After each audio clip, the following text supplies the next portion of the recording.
যখন নেককার হবে কি হবে, জিনিসটা এমন হবে। এই জন্য আল্লাহ বলে তোমার সন্তানদের নেককার হও, আমার সাথে পরিচয় করো, আমার ভয়সে করো। পিতা মাতাকে খুশি রেখে ঘুমাইলো, বেহেশতে দরজা খুলে রেখে ঘুমাইলো। পিতা মাতাকে অসন্তুষ্ট করে ঘুমাইলো, দুজনের দরজা খুলে রেখে ঘুমাইলো। যে সন্তানের ভিতরে ইমান ঢুকছে, বেহেশতের ইমান, দুজনের ইমান ঢুকছে, এই সন্তান কখনো পিতা মাতার কারাবাস করতে পারে না, কখনো। আল্লাহ বলে এই সন্তান তোমার আচরণের পিতা মাতা দ্বারা খুব সত্য জীবনে উচ্চারণ না করো, যদি করে তুমি জাহান্নামে হইবে, পিছনে হয়ে দেওয়া তুমি কিন্তু জাহান্নামে হয়ে যাবে। হ্যাঁ, বলা তখন আমার উফি বলা তানহার ধমক দিও না।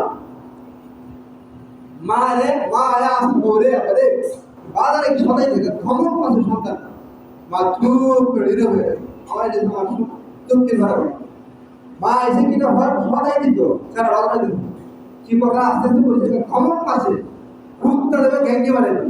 মা ঠিক আমাদের দিতে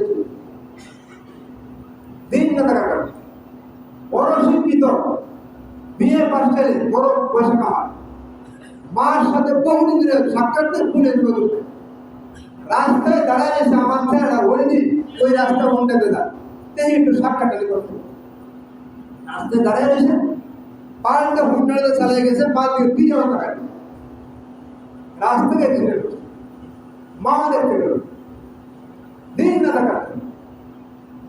এই জন্য সন্তানের জরুরি কি সেটা দিন শিখবে।